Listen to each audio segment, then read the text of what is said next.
Testing. La la la. La la la. La la la la la. Boobity bam. There we go. Right. Hello and welcome to episode 3 of the Polished Nerd podcast. It's part 2 of our Last Jedi destruction tour. I'm your host Oliver Codrick and joined as ever by Matthew Patterson. Hello. I'm starting to feel like we need a theme song, Ollie. Rather than just... It's us. Polished Nerds. Coming to a theatres near you. They're interesting to some people. Right, so where did we get up to last time? Something happened. So, let's get straight into it. We pick up where we left off. So, Rey is captive in the throne room of Snoke's ship that I forget the name of. It's like the Devastator or something like that. It's got a name, hasn't it? Supremacy. That's the one. It's not. He's on the Supremacy. The Devastator is the thing from Rogue One. Yeah. It's the one that Vader's. The thing from the beginning of New Hope. Yeah. So they're on the forgotten already Supremacy. She's like if you squashed a Star Destroyer. Yeah. It's kind of like short but wide. I like the design of it, to be fair. It's very cool. Anyway, they're on the ship. Rey's being held hostage by Snoke. Kylo is there. Snoke commands Kylo to kill Rey. Dun dun dun. Now Kylo, why did I do that? as he. Should we just do that again? No, just keep going. Cool. Right, let's roll with it. So Kylo, as he moves his lightsaber to get in position to kill Rey, he uses the Force to mimic what he's doing with his lightsaber that he's about to kill Rey with is mimicry. He's copying the movements he's using on the lightsaber sat by Snoke. Yes. So Snoke is so focused on Kylo that he doesn't see the lightsaber to his side being moved around. It's a bit contrived. It's a little bit contrived that given the 2 minutes of I can see everything, feel everything he feels. I'm in his head. Oh no, he's done something I can't feel. So Snoke dies. So the lightsaber's turned, Kylo activates it, stabs Snoke, cuts him in half in the end. Yeah. That's the end of Snoke. And what a waste of one of the few, and I mean few, interesting characters in this movie. So, I can't see how Snoke didn't see this coming. Unless this was a master plan, which again, to assume it was, would be giving the creative team quite a lot of credit that I don't think is perhaps warranted. No, I think it's just an oversight. I genuinely do. It's the waste of the character that everyone left The Force Awakens go, oh, who's that? Is it this guy? Is it this guy? Some people think it's Mace Windu. I've read one genuine fan theory that thinks it's Jar Jar Binks. Yeah. So nothing's... But that speculation was pointless. Yeah. And I feel like Snoke was never written... J.J. Abrams never wrote Snoke as a character doomed to die in such a way. He's a mystery box. Because he's built in such a strong way that to have him be killed off as a twist goes beyond a twist and it's more of a slap. Yes. It warrants all the investment we put into Snoke as a character void because he's gone now. Yeah, one of two slaps in the face in this movie that I think there are. We'll get to the other one. Get to the second one. But this was... when Snoke dies, Kylo dies. Yes. All of the writing, all of the effort put by Adam Driver is wasted from here on. Yes. Because he goes back to being... Kylo Ren goes back to being a conniving, evil villain. Yes. None of the interesting angst, none of the internal conflict, none of it's touched on again for the rest of the film. No, he becomes a shell of his former self. Yeah, exactly. Making up for that though is an incredible... Oh, my cat is crying at the door. No, he's not. Hello, cat. You want to come in?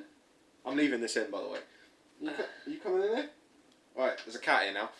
So following the death of Snoke, which is meant to be this really important, thing, although it's weird, it doesn't quite make sense. Snoke has the Emperor's Imperial Guards for some reason. Yeah. And a massive fight ensues where Kylo and and Rey, Rey team team up. up. Now this is nothing short of awesome. No, it's amazing. The choreography is fantastic. The fact that they team up, it's executed so well, they know each other so well, they're able to work together so effectively. Yeah. I like the idea that Imperial Guards all have weapons that are twists on lightsabers. Yes. Some The of whip. them- There was a whip, wasn't there?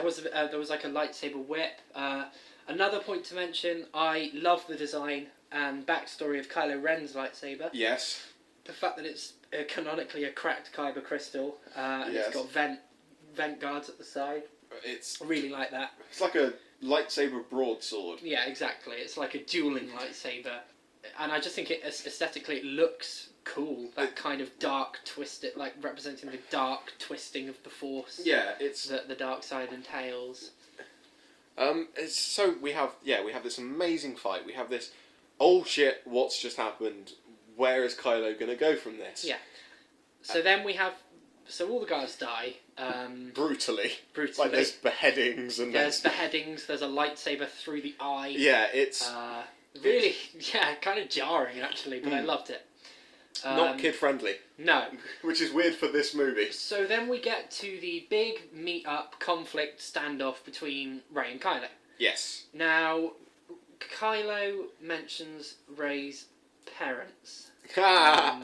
Or not parents. Yeah. So this idea that was played on in the pit of the dark side, Yes. for lack of a better term, The seaweed pit. the seaweed pit of the dark side. So it's revealed that Rey's known all along who her parents were, which I'm not closed off to. I like No. the idea of that there's a sense of denial, but they're nobodies. They're No. both nobodies. They are just some assholes who sold their kid to a junk dealer. Yeah, and that kid has the Force Because reasons. because reasons. So yeah, we have Rey, who's been on Jakku since she was a little girl, being sold to Fat Simon Pegg for 1/4 portion. And then they bugger off, and Rey knows this, and she knows who her parents are because that's the thing, is we see them leave, and she's like 8. So we should know that she knows who they are, because I can remember my parents from when I was 8. I mean, I still remember them now, but, you know, I remember being 8. So it's always been weird that she didn't know who they were, but for them...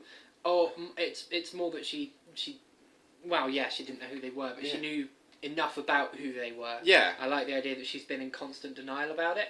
They should be Obi-Wan Kenobi and Justice Satine, I'm just saying. They should be, because... Yeah. No words, lots of furious arm movements. Yeah, that pretty much sums it up. Babs, what are you doing? And the cat, yeah, no, he's going. Alright, so, we've got a lot of editing to do in this one. We have fucking Babu. Fuck Or- you. I'm just going to leave it and run with it. No. This can be our No. We Don't Care episode. No. We're not leaving it in. Okay, so Rey's parentage is a slap in the face to me. You liked it. I didn't like it as such. I like the idea that she's in denial. Yeah. But the fact that they're both nobodies and Not. they're meaningless. So this is what we referred to earlier. So both of the big open questions from The Force Awakens, J.J. Abrams' mystery boxes. yeah, have been... Empty. They've been opened and they're empty. Yeah, exactly. That's the two biggest questions from The Force Awakens have both been answered, and both answers have been completely inconsequential. Although, now that J.J. Abrams is back, I think he'll do something with Snoke. Like, Snoke will be back.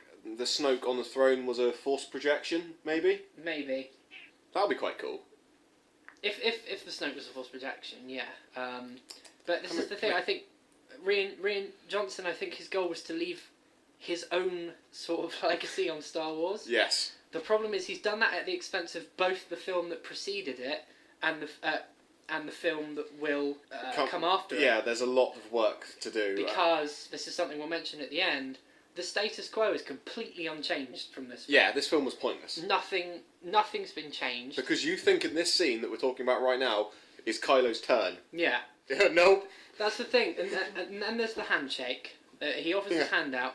I was holding out hope here. Yeah. I was holding out hope that Rey would take his hand, Rey would turn. Dark Rey. Dark Rey. I know it was foolish ever to expect. Yeah. It's far too bold, I think, for especially Star Wars under Disney. Yeah, well, Dark Rey would have been awesome. Yeah. Just for, even if she's turned back by the end of the third film, just seeing Dark Rey would have been cool. But yeah, there's so then they there's a force duel. Yes. Between them when it's revealed that Shokara Rey doesn't want to go evil. So they use the Force on to try and get hold of Anakin Skywalker's lightsaber. Yes. And split it in two. Yes. Another slap in the face because it's a metaphor. Yep. Because that is Star Wars. Yes. It is the single most, as we mentioned in the previous podcast, single most important item in Star Wars canon. And it's been split in half, like it's a toy. Do you think that Kylo will corrupt the crystal, though? No, I think that's it for it now. Oh, that's really depressing. I really think that was it. The thing was, the lightsaber itself was split in half, because there was an explosion, wasn't there? Yeah, but I imagine the Kyber crystal survived. So then, Hux is there. I forget what happens in between this. But Hux shows up. Hux is there. Kylo's on the floor. In a single moment that shows what Hux could have been, Hux goes for his gun. Yes. When Kylo's on the floor, which I really like. Because he sees Snoke in the chair. And he sees Kylo and he goes, hang on a minute. This could be my moment. This could be my moment. So he goes for his gun, but no, Kylo gets up, reveals Rey's gone. Yep. Kylo just... he throws a tantrum. And from this point on, Hux is destroyed. Kylo's destroyed. So Hux could have been... Tarkin. I hesitate to say Tarkin, but by the end of this film, he's comedy relief. Yes. And that's not fair. No, he should be more than that. Yeah. Especially with Domhnall Gleeson, who, he gives it his all, but he's got nothing to work with in this movie. No. Although he was just Nazi in the first movie. Now he's funny Nazi. Yes. And it's from a lower low. Yeah. That's a reference not many people will get. Yeah, wow. Like, comment, subscribe, everyone. Jesus. Were you interested in bad British sitcoms from the 80s? So we then cut back to the ship setup. Yeah, that's still going on. The whole fucking 15 hours is still going on. Poe's mutiny fails because Leia wakes up. Essentially, yeah. She's wearing a very similar outfit to her outfit from the New Hope, which I quite like. She's wearing like a big white gown. It's a nice reveal that when she appears and she shoots Poe with like a stun gun, doesn't she? Essentially, yeah, a Star Warsy stun gun. Yeah. I thought this was the only refreshing twist in the film. Yes. The plan fails. Yes. I like that. It's not very Disney. No, exactly. It's what I liked about Rogue One. Yes. Is that it's showcasing loss because the rebellion are not superheroes. They're just people. They're just people, exactly. And in the original trilogy, it was a bit. They just kind of were under heel, and then suddenly they did it. Yeah, one lucky shot destroys the Empire and things like that. Yeah, and then Empire Strikes Back happens, and they're just kind of under the heel again. Yeah. And then they break out really easily at the end of Return of the Jedi. So it gives the Rebel campaign weight. It's what I praised Rogue One for. Yes. It gave the Rebel campaign some weight. Yeah, it was really nice, and then. So they evacuate, apart from Laura Dern's character, who decides to stay on the frigate. Because it's a weird thing. Apparently they need one... Apparently, these amazingly scientifically advanced ships don't have autopilot. No, they need one person. So one person stays on each one as it goes down. So they're on the last one by this point. Well, before we mention this, there is one thing we do have to mention. The insanely contrived thing that when they run out of fuel, they just happen to be in orbit of a planet that has a rebel base on it. Yeah. Out of all of the known space in the universe, they happen to run out of fuel in orbit of a planet where there happens to be a rebel base. Yeah, that just so happens to be abandoned and unstaffed. Yeah. So that... It's contrived, but there's lots of contrivances in Star Wars. This is not the first time it's happened. This is not the last time it will happen. No. Of course not. So everyone flees in these escape pods that they use the fuel to power up. Yes. After Poe's mutiny fails, they proceed with Laura Dern's character Holdo. Rey and that lot are still on the ship at this point, aren't they? They are still on Snoke's ship. Yes. So I think Finn and Rose are as well, aren't they? Because they escape in the thing that happens because of this. Yes. So they're escaping, but Shock Horror, the shifty character, does a shifty thing. Yeah. So DJ sells them out. Yes. Doesn't surprise me. No. But the film acted like it should have done. Yes. And that's what annoyed me about it. And then just as all hope is lost, they pilot the ship towards the escaping rebels, are about to fire, and then in the corner of the screen, the Mon Calamari frigate starts to turn. Piloted by Holdo. She turns it around and aims it straight for the Supremacy. Now what follows is beautiful. The best scene in the film. Yes, one of the best scenes in Star Wars. I think so, yeah. She punches Lightspeed through the Supremacy. Through the Supremacy, completely atomising her ship, obviously. And her. And her. Cuts Snoke's ship in half. Cutting Snoke's ship in half, blows it up. What's beautiful about the scene is the complete lack of anything. Yeah. It's completely soundless, multiple angles. Yeah. The monochrome was a bold choice as well, so it was just black with the white of the ship going into hyperspace. There's a lot of J.J. Abrams lens flares in this, even though it's not a J.J. Abrams film. Yeah. But it's deafening silence. It's beautiful. It's a wonderful scene. Wonderful scene. So that means the Supremacy's down. But somehow they managed to get an army together. Yeah. They've got all the other Star Destroyers, I suppose. So then they go to not Hoth. No, not Hoth. Salt Hoth. So everyone meets up on not Hoth. So they go to Crate. There's a very bashful line. There's just as they're in the base, they get all the computers together, and then there's a really bashful scene where everybody lines up in the trenches just like they did on Hoth. Yep. And then one guy climbs over the trench, stands out with his binoculars like they did on Hoth. Yep. And then there's a really clumsy line where someone licks the ground. Someone picks the ground up and licks it as if it's the first time he's fucking noticed the planet's white, and then goes, "Oh, it's salt." Yeah. Now I can't think of a reason that they'd have done this, other than it looks a bit too much like Hoth. Oh, and the rest of the scene is it's everything about this scene is you think that Force Awakens was a rip-off of New Hope. Yeah. This is just it's just the opening of Empire. One thing I do like about it though, the ATM-6s, the evil powers have actually showed some fucking self-awareness. Yes. The ATM-6s, they have gorilla legs now. Yes. They're gorilla walkers. So their front legs bend inwards this time. And they've got they walk on their knuckles. Yeah, exactly. So what happened on Hoth couldn't happen again. They can't be tied up and just pulled over. Which is it's clever. And I like that kind of continuity, that kind of progression and awareness of what's going on. They bring up 4 or 5 of those things. A couple of land speeders filled with troops and a massive fucking cannon. A massive fucking cannon. I don't know if that's the official Imperial Code name. It's the going to assume not. It's the AT massive fucking cannon. Yeah, the AT MFC. Yeah. So that's patented, by the way, Disney. So standing against that are all the rebels in some salt speeders that are falling apart. Yeah, they're really cool though. They're like the old what they call not the X-wings. They used to have these weird things that were kind of they go up and then they'd have it look like a cross. They used to have like ships like that would fly around. In the original trilogy, they appear in. I think they appear in the final space battle of Endor. I can't remember what they're called. They're a wing. Yeah. They look like that, and they have.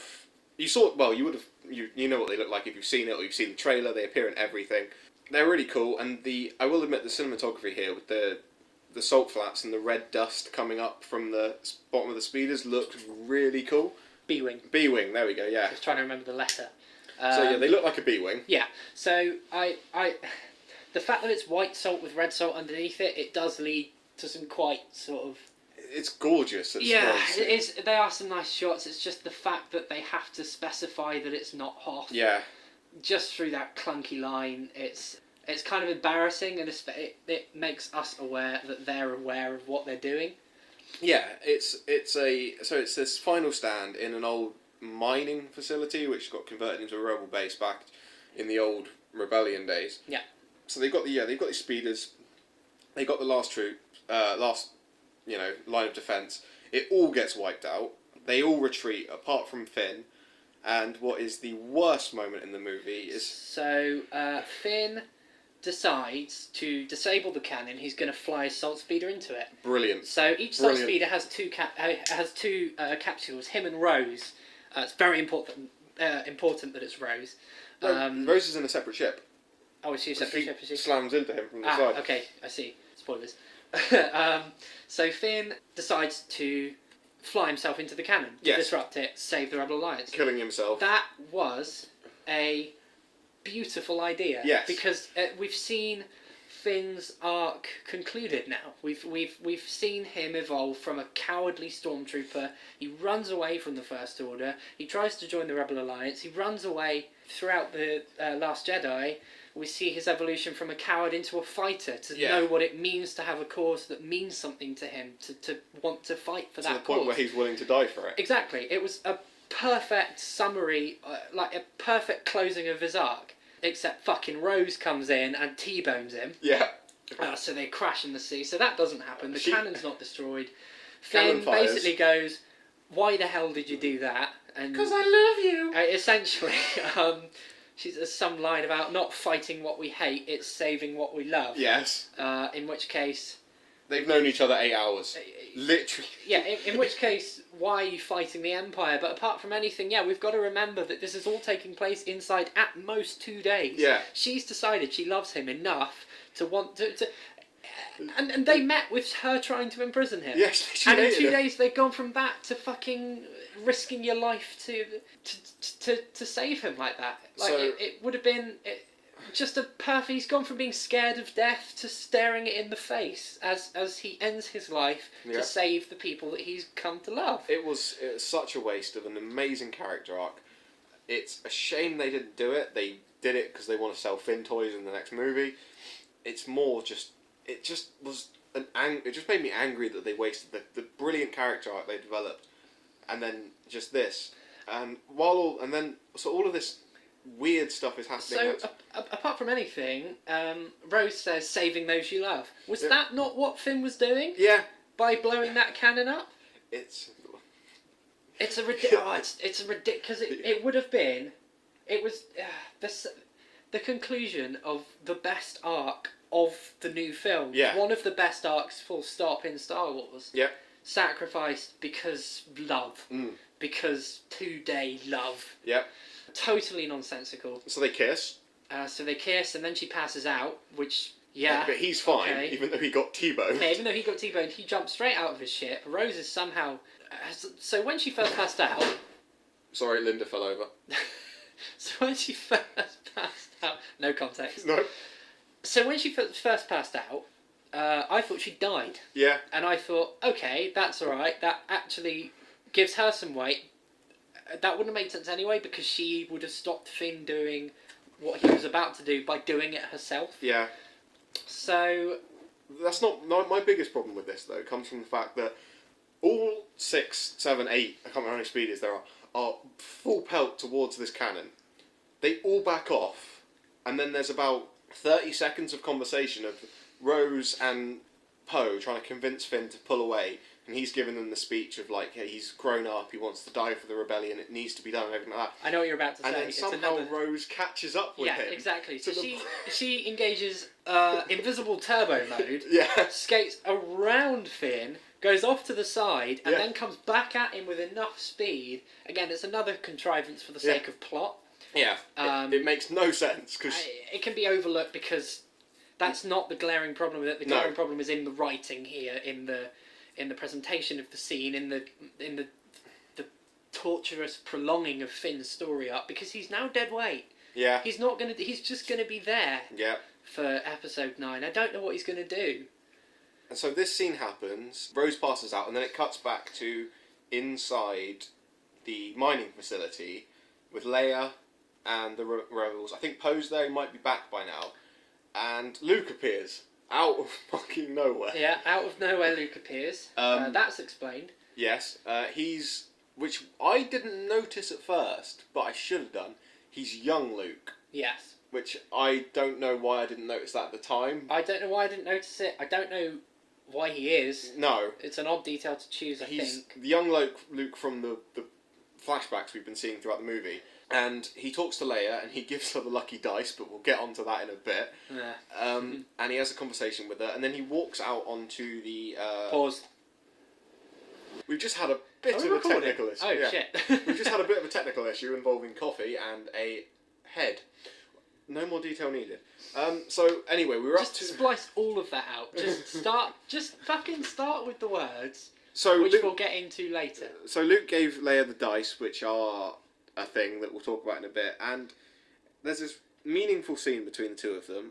So so Luke appears, he gives Leia the dice, which we'll get into in a bit, and there's a meaningful scene between the two of them, and Luke then proceeds to leave and walk out onto the ice, and he doesn't... No, that's salt. That's the thing. Salt, not ice. It's not Hoth, remember? He walks out onto the ice, and he doesn't have any footprints, which is really cool for reasons we'll get into. Yeah, I never actually noticed that in the... So he comes out and he stands in front of the gorilla walker and the AT massive fucking cannon. Trademark. Yes. And he, Kylo sees him and freaks the fuck out, basically. Essentially, he commands every single ATM-6 to fire on Luke. So there's quite a funny moment where the music stopped, like the music's playing and Luke is stood there, and then you see the first cannon fire, and the music just stops, and then the salt rises up, and as it falls, every single one proceeds to fire on him. Yes. So Luke's dead as far as we're concerned. Luke's dead as far as we're concerned, and this summarises Hux as a result of this film. Yeah. Because he then turns to Kylo and says, "Do you think you got him?" Yes. Which I laughed at. I will admit, I laughed at that. Hux isn't the character for these sort of things. If No. you're trying to build, I know you're trying to build him as a little bitch, but he wasn't. You need to make that organic. You can't just. Yeah. And there's like a scene later on where Kylo and Hux basically parrot each other's orders because they're vying for control. Yeah. And it's destructive of Hux. Quite an interesting character. Yes. Quite a strong character. So the not ice crystals part, and Luke's just stood there like... Surprise, motherfucker! He brushes his shoulder, which isn't so much a funny, it's just quite a badass thing to do. And we're all like, what? Yeah, what's happening? So that's bait and switch number 1. Yes. People. So then we get Kylo actually coming down onto the salt. I nearly said ice. Yes. Onto the salt. It's not Hoth, guys. To confront Luke. Yes. Now this was a good scene. I liked it. I liked the dialogue between them. Kylo saying, "Have you come to apologise? Have you come to tell me how sorry you are?" And Luke just saying, "No." Yeah. It just cuts the pretense. There was no need for any more dialogue than that. Kylo loses it and starts... Kylo loses his temper. And starts... Goes back to angsty teenager Kylo. And starts just swinging at him, and Luke's just stepping him aside. It's like... It's the first time we actually see Luke be a proper Jedi, I think. Doesn't land a blow. He does flippy shit. Doesn't even get his lightsaber out. Shit. He just literally just like dodges. It's really cool. It's like Matrix level. It's a shame that duel only lasts for a few seconds. Yes. Because there's another voice confrontation. Kylo Ren, blah blah blah.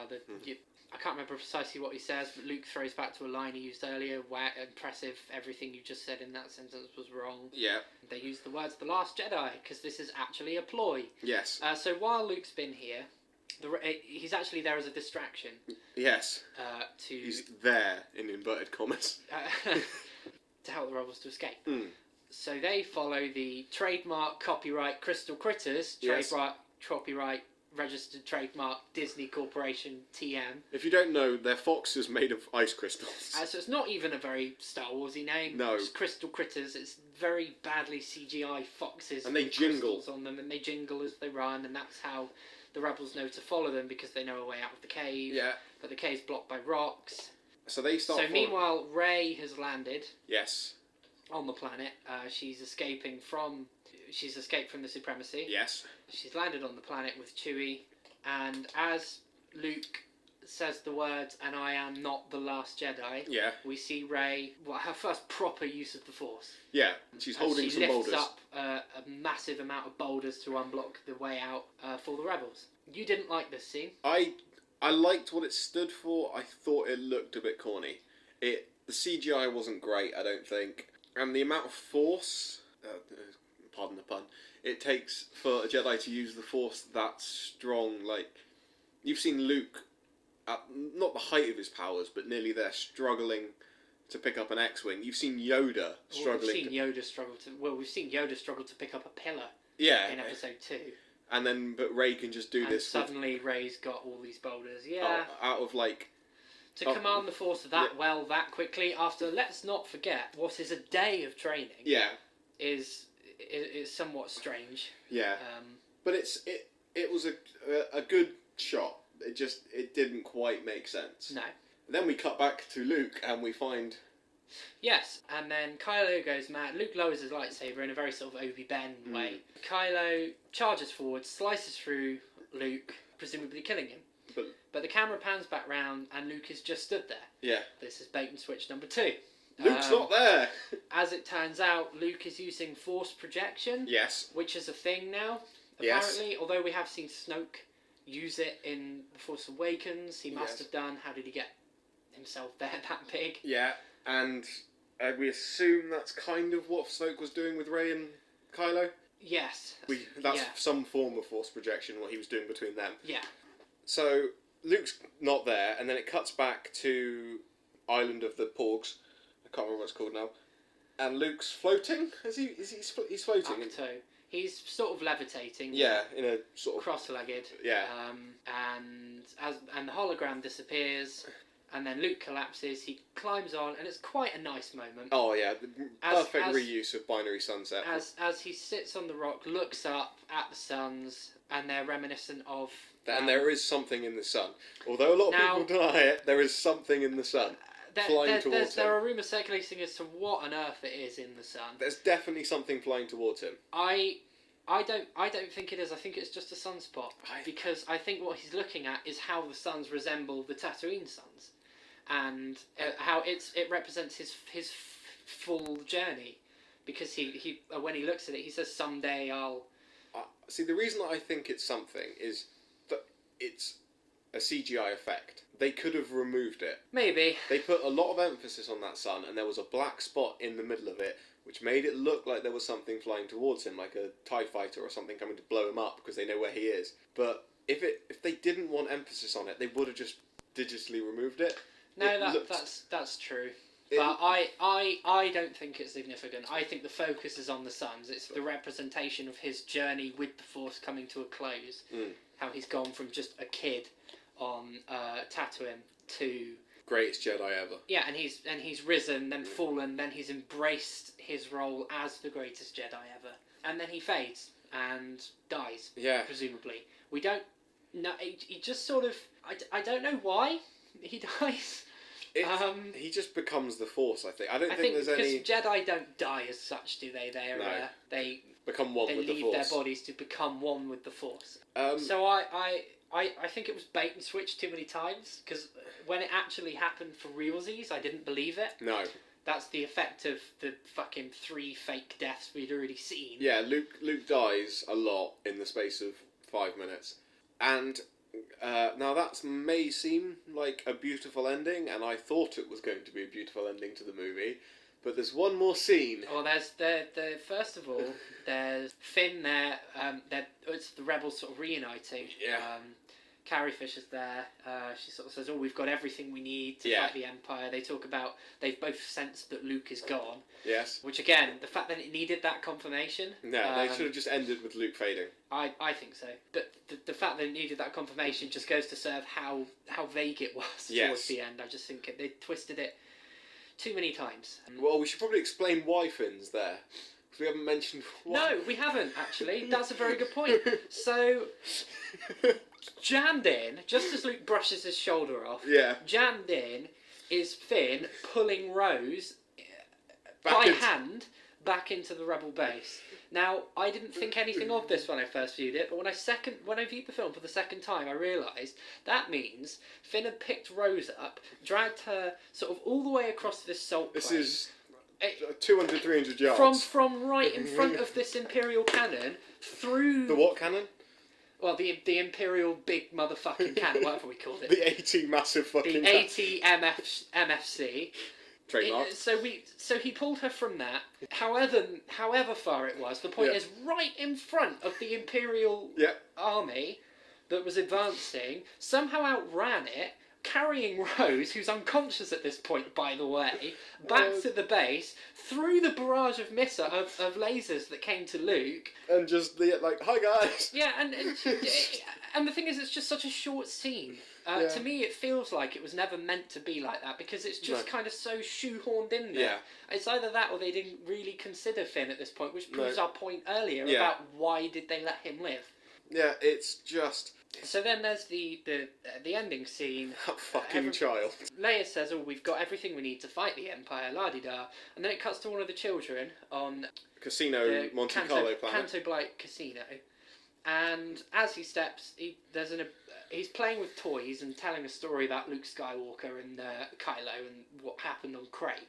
How far in the future it's set, I don't actually know. Well, he's still a kid, isn't he? So it can't be...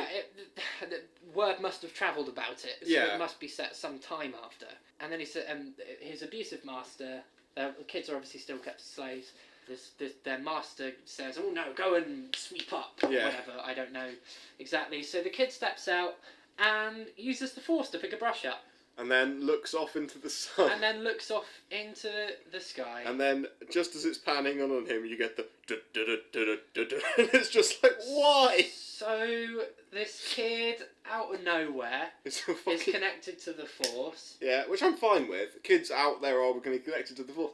It's just... End the film when Luke dies. On Binary Sunset. Yeah. It made such little... It was... Again, shoehorned in. Yeah. For no other reason than, the rebels' message is spreading. And this kid's not going to be of any importance going forward. No. It's just... hey... If he turns up again as even a minor character... Ray's apprentice. Exactly. Oh my goodness. So there was that. He's going to get one of those weird braids. The tiny ponytail. The most asinine...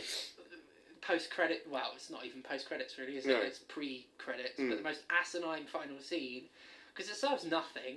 Why does the child have the Force? Just have him grab the brush, come down, look at the amulet. Yeah. Fine. Oh, yeah, there's an amulet with the rebellion symbol on it. But the Resistance's message is spreading. Yeah. That's fine. Why give him the Force? That's what I'm confused about. Yeah, it's... I don't understand what that brings to. And the thing with him picking up the broom with the Force, is it's subtle enough that a lot of people might not have noticed it. So why even bother putting it in? What are you looking at? The battery. Oh god, we're running out of battery. Okay, so we've just got a couple of things to mention. Minor nitpicks with this movie. A lot of them we have mentioned. We've got a list in front of us. We've talked about the Porgs.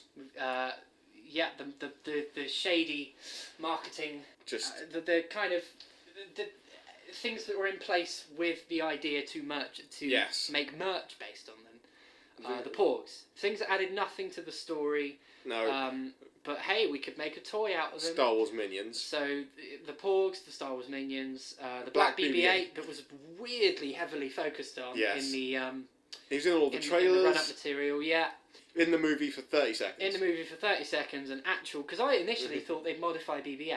Yeah. That's what I thought, but no, as it turns out, they just put a bin on him. Yeah. And apparently that is sophisticated enough. Because he's meant to be one of the little spider droids that were on the Death Star, you know, the ones that run away from Chewbacca? The mouse droids. Yeah. Yeah. So... It's weird. They put a bin on him and it's enough to fool... everyone. What we have to assume is the most sophisticated Imperial technology. Yes. Or First Order technology, I should say.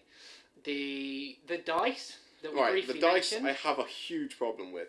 There's, in A New Hope, I think A New Hope is the only film they're in, there is a pair of lucky dice hanging from the top of the Millennium Falcon cockpit. From what we can only describe as its wing mirror. Yeah, it's it was obviously like a funny little joke to lucky dice, or fuzzy dice like you have in a car. They're never mentioned. Han never even acknowledges them in the original trilogy. They're in like 2 scenes, and Luke gives them to Leia, I think.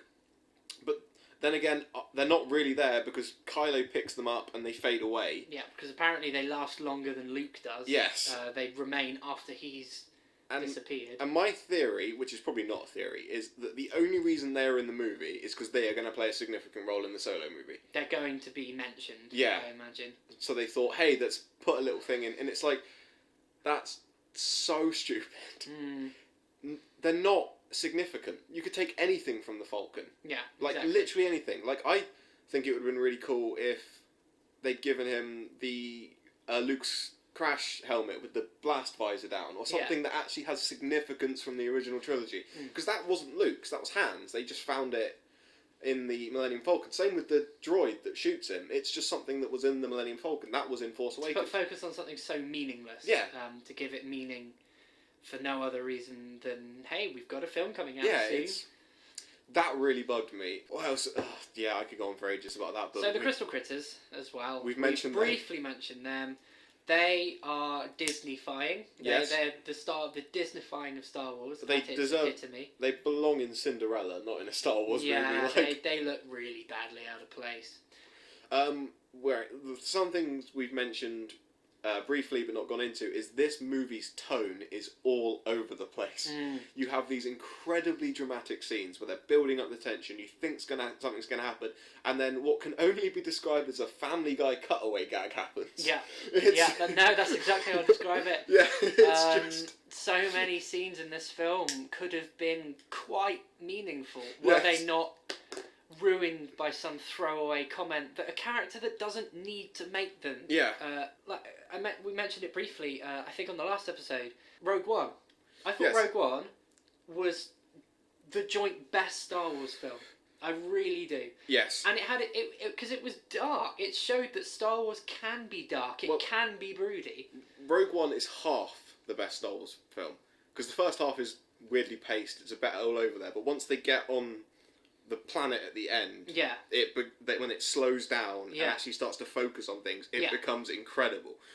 But but that has funny moments. It can do that, but you designate them to characters. K2SO, like we say, he doesn't understand what's going on. He makes very sarcastic, dry jokes. Yeah, and it's nice because they're well paced and they're well placed as well. And it makes sense for that character to do that. Exactly. When Hux and Kylo bicker while Luke Skywalker stood there, it doesn't make sense. There's the one that got me the most was there's a scene, it's in the trailers, you've probably seen it in the movie, where Rey is training for the first time properly with her lightsaber, and she's like doing all she keeps doing this focusing thing where she slams the lightsaber towards a rock and stops it just in time so she can like focus her thing.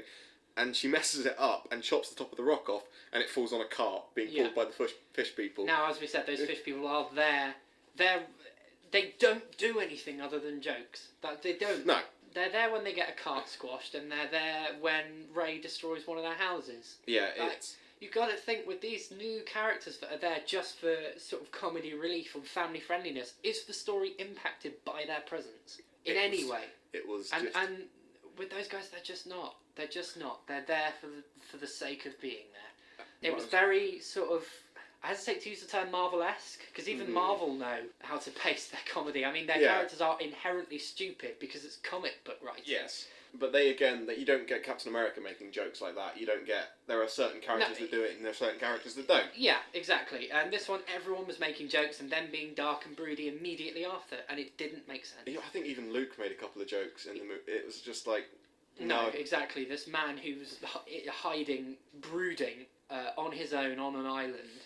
He wouldn't make jokes that kind of quickly. Now, there is something I do want to talk about. I didn't write this down. I literally just thought about it. And that is, what do you think about before this movie came out, the bait and switch from Star Wars Battlefront? Which one is that? That is that the Star Wars Battlefront campaign is split in, I wouldn't say split in half because it's very one-sided, but they had the campaign and then they cut it and then they released the second half of the campaign after the release of this movie, and the ending of the first half of the campaign doesn't make you believe, but it strongly hints at Iden Verso, the character you play as, and Del Meeko are Rey's parents. They insanely strongly hint at that. And then it's not. I hated that. I mean, I hated the second half of the story campaign anyway. It's called Resurrection, isn't it? The story was okay. It was a bit kind of... I really liked it. It was a bit paint by numbers for me. I really enjoyed the campaign. But I hated the second half of it. Partly because of that, partly because it was just unnecessary. Yeah. They just kind of had to shove Kylo in there. It was cool to see the fall of the Empire from the perspective of a stormtrooper. Yeah. Like it was kind of like what Rogue One did for the Rebels, this did for the Empire. Yeah. And I quite like that, but again, it collapses so quickly. Exactly. But that bait and switch really pissed me off. Back to the film, we need to talk about Rian Johnson in general. What he's done with the franchise. Driven it so far into the ground that I don't think even J.J. Abrams can save it. So J.J. Abrams obviously had a vision for what he wanted to happen in this film. Yes. Because as we mentioned, there are setups from the first film. And very obvious setups that imply that they're going somewhere with them. And they're so kind of... They're thrown aside in such a blasé way that it does make me think... What's he going to do? Was that always the intention? No. It can't have been. No. He's come out and said it's not. He's gone so far with his own kind of putting his own twist on it that he's kind of disregarded the world of Star Wars just to do what he wanted to do. Well, yeah, J.J. Abrams has come out and said that he would have taken it in a different direction than Rian Johnson has taken it. It was almost M. Night Shyamalan in the twists. It was. Some of them are so unnecessary. I feel like they're doing it for a kind of factor. Yes. But the problem with factor is that when you stop and consider it, you think, hang on a minute, that doesn't make any sense in the world. No. In what's been built up so far. So Snoke dying. Yeah, I was like, oh my god, they've killed Snoke. But then I was like, but what about the last film and a half that's been building him as the main antagonist? You can't... He was built in such a way that we were led to believe he would be. To switch him out for no reason seems somewhat unnecessary. It's like the Emperor dying in Empire Strikes Back. It doesn't make much sense.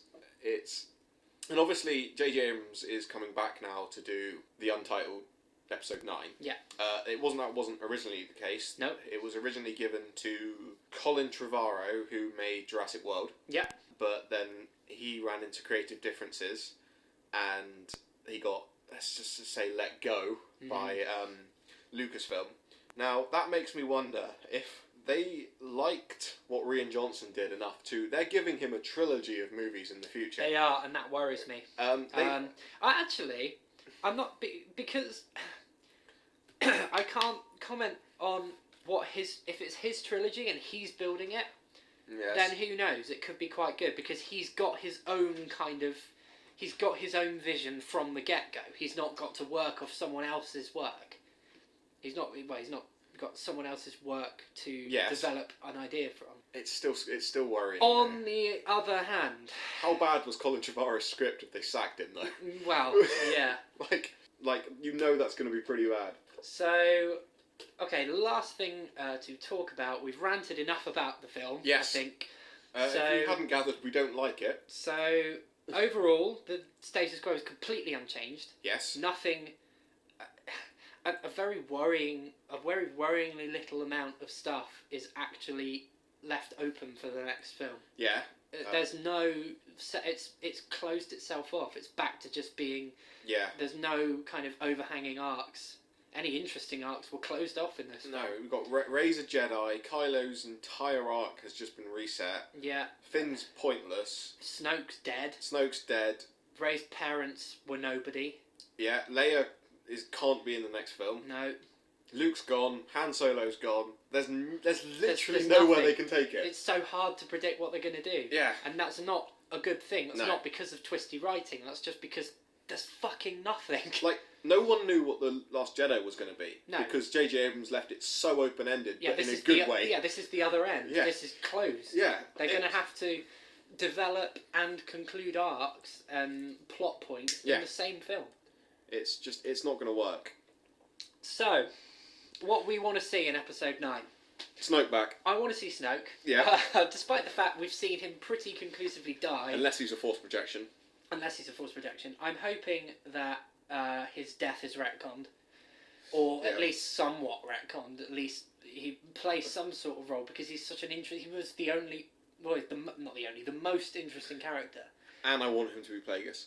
You want him to be Darth Plagueis. I want him to be fucking someone. Yeah. I don't care who it is, as long as it's well... Jar Jar Binks? And, just to give to make the investment that I gave him in The Force Awakens worth it. You know? I'd love him to be Plagueis. Well, because you were saying the other day, the staff that Rey wields is pretty Plagueis' much staff. an exact replica. And that might be a nod, that might be a reference to the extended universe, but... If it's a teaser, I don't think it's a teaser. No. Because we have to assume that Rian Johnson had no ideas for Episode 9, yeah. and that's why it's so closed. But I really want him to, I want it to be Plagueis. So, I don't want to see any more giant laser bases. No. I'd like to see another 80 massive fucking cannon, though. 80 massive fucking cannon.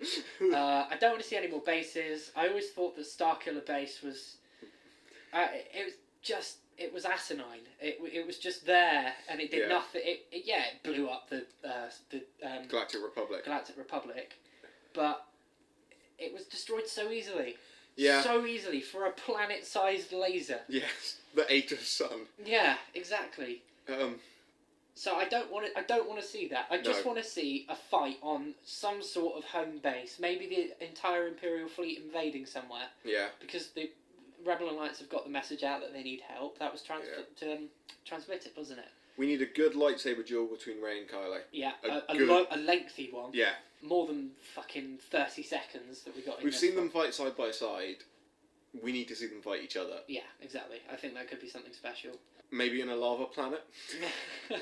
It's the only... Oh dear. Well, we've had... No, we haven't had a forest planet yet. We haven't had a forest planet. Oh, and I wonder if that'll be like Endor. Do you reckon there'll be porgs for Ewoks? Porgs with catapults. Oh god, an entire Imperial squadron defeated by some highly marketable fuzzy penguin type thing. What else do we... Lando. We need Lando. I want to see Lando appear in some capacity, although it wouldn't make sense because all of his original friends are dead now. Yeah, isn't it?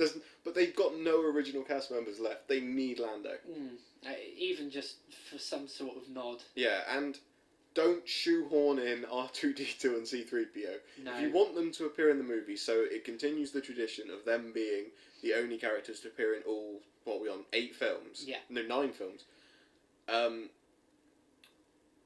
But don't shoehorn them in. Give them something to do. Yeah, exactly. Like, C-3PO, until Matt told me last night, I didn't even remember seeing him in this movie. No. Like...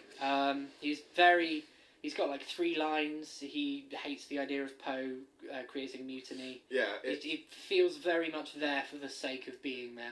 Are they going to be in the Solo movie? Because they can't. I don't know. But they can't... Anakin built C-3PO. Yes. And R2-D2 escaped the astromech explosion. But this is... They could be. It's unlikely because Han Solo's going to be nowhere near Anakin. But in this time period, they're with the Rebellion, aren't they? Because they start off on the Tantive 4. Yeah. And they're in Rogue One. So during this time period, they're with the Rebellion, but Han Solo can't be part of the Rebellion. No. So because it's his journey as a smuggler. Because he wasn't part of the Rebellion until Episode 4. Because they bought him. Pretty much. So they might not... unless they're really badly shoehorned in, they cannot be in this... No, I think if we've learned anything, it should be that they're not afraid to shoehorn them in. Yeah, they'll find a way. What else do we want to see? I want to see some Force Ghosts. I want to see Hayden, Anakin, but you disagree with me on this. I don't disagree, necessarily. To do it in a way that's meaningful will be difficult. I want a conversation between Hayden Christensen and Adam Driver, where... I agree with that. That's... for him to appear to speak to Adam Driver would be good. Because Hayden Christensen gets a lot of bad rap for the prequels. No one could have made his dialogue interesting. No. He was given nothing to do. You look at those movies, and Natalie Portman, who is an incredibly well-established actress, looks like she's never acted a day in her life. She looks like a terrified puppy most of the time. Yeah. I think the only one who does any sort of credible work is Obi-Wan. Yeah, and that's because... Ewan McGregor. That's because Ewan McGregor just... oozes charisma from every pore. He didn't take any of it seriously. He had fun with the... Exactly, and that's what made Obi-Wan such a compelling character. Yeah, he never... Well, it's the famous line from Han Solo about the original Star Wars trilogy, because all Star Wars... has been terrible, but he famously said something like, "You can't write this shit, but you can sure as hell say it," or something about the original script, because it's always been bad. It's as much as Mark. There've been several lines Mark Hamill over the years has come out and said that he was told to say, and he just straight up refused because they're just cheesy, horrible. George Lucas is not a good writer. So, Force Ghosts, Anakin. Do you reckon we'll see Luke? I think we'll see As a Force Ghost? I think we'll see Luke. I think we should. We'll see him. He'll take the Ben Kenobi role. He'll talk to Rey. We'll see Luke. Yeah. In some capacity. We might see Obi-Wan. I doubt it, because no one left has a connection to him. No. There's no reason for him to be there, but they might shoehorn him in it. Well, they shoehorned in Dice for Solo. Yeah. If we are getting an Obi-Wan film and someone's cast by then, I don't see why they would. They'll shoehorn him in. To shove him in somewhere. He can talk. Who did he? He could talk to R2. I guess. I think that's literally the only character he'd know at this point. Yeah. I want a better musical score. Yes. Every single film that's been, I know at least one track. Yeah. It's all iconic music. This one is so forgettable. Yes. The only two instances of pieces of music that I recognise are the opening credits and Binary Sunset, and that's because they're well established. Yeah. I couldn't hum you any sort of tune. There's nothing there. It's abysmal. It's a horrible score. Then again, Rogue One did not have a great score, but Rogue One made up for that by being a good film. Yeah, by being a fantastic film. I think, what's his name? I've forgotten the greatest composer of all time. John Williams. I don't think he's doing the Star Wars score anymore. Oh, is he not? I think he's stepped down. Okay. And I don't think he did the score for this or Rogue One. Which kind of... maybe that's just an inherent problem then with not having John Williams on board with the soundtrack, because he is brilliant. Yes.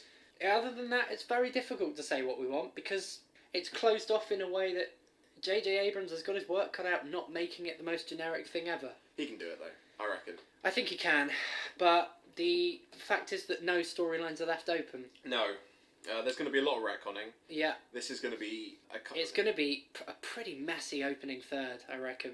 There's a lot of this movie is just going to get brushed under the rug, I imagine. Like, in the same way that fans of Star Wars kind of ignore the prequels, I kind of feel like this film will go down as, like, it's canon, but we try and forget about it. Yeah. So, I think that's pretty much I think that just about covers it. We've been so we've done probably 2.5 hours on this 1.5 hour long film. Yeah. So that's not... Thanks if you're still here. If you haven't left in utter disgust. If you liked the film, we really apologise. Yeah, no, as we say, it's if you find joy in it, that's the thing about being passionate about Star Wars.